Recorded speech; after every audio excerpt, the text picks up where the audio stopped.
विपक्षी एकता सिर्फ दलों के नेताओं के एक साथ बैठ जाने से उसका कोई बहुत बड़ा प्रभाव जनमानस पर नहीं पड़ेगा। अगर ममता बनर्जी आज समस्तीपुर में आ जाए तो समस्तीपुर की जनता का जो विषय है, इनको इससे क्या मतलब है कि यहाँ स्टालिन आकर बोल रहे हैं कि ममता बनर्जी बोल रही हैं। देश के स्तर पर राजनीति में क्या हो रहा है, विपक्ष वाले क्या कर रहे हैं, भाजपा क्या कर रही है, ये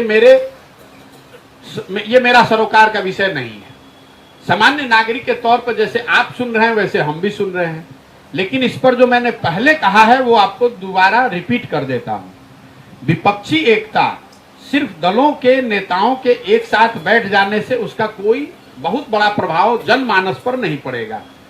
वो प्रभाव तब पड़ेगा जब विपक्षी एकता नेताओं और दलों के साथ साथ मन का भी मेल हो, नैरेटिव भी हो। मैं चेहरे की बात नहीं कर रहा हूं, जनता का कोई मुद्दा भी हो, नैरेटिव भी हो, ग्राउंड पर काम करने वाले वर्कर भी हो और उस समर्थन को, जनता की भावना को वोट में कन्वर्ट कराया जाए।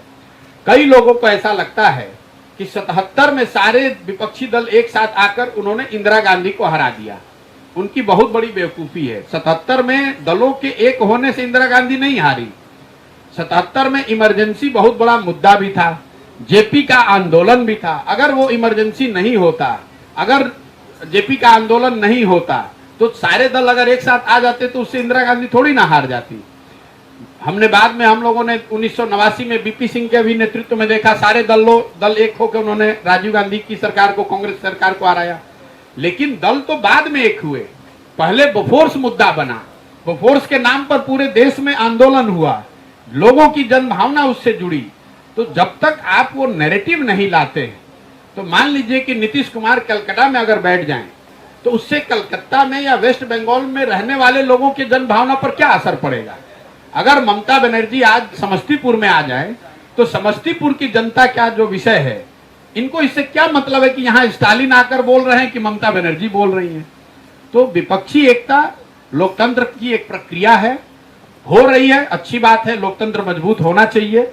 लेकिन इसमें सफलता जो मेरी समझ है, जो भी छोटी मोटी मेरी समझ है, इसमें चुनावी सफलता तभी मिलेगी जब इन दलों के पास एकाएक कोई प्रोग्राम हो जिसको लेकर वो जनता के बीच में जाए, जनता का समर्थन मिले, तभी उसका परिणाम आपको चुनावी रिजल्ट में दिखेगा। वरना 2019 में भी सारे दल एक साथ हुए थे, उसका क्या फर्क पड़ा। मैं आपको उदाहरण दे देता हूं, लोग अगर भूल गए हैं तो जिस भूमिका में हम लोग के मान्यवर नीतीश कुमार जी आज दिखने का प्रयास कर रहे हैं, करीब करीब इसी भूमिका में आंध्र प्रदेश के चीफ मिनिस्टर चंद्रबाबू नायडू जी थे।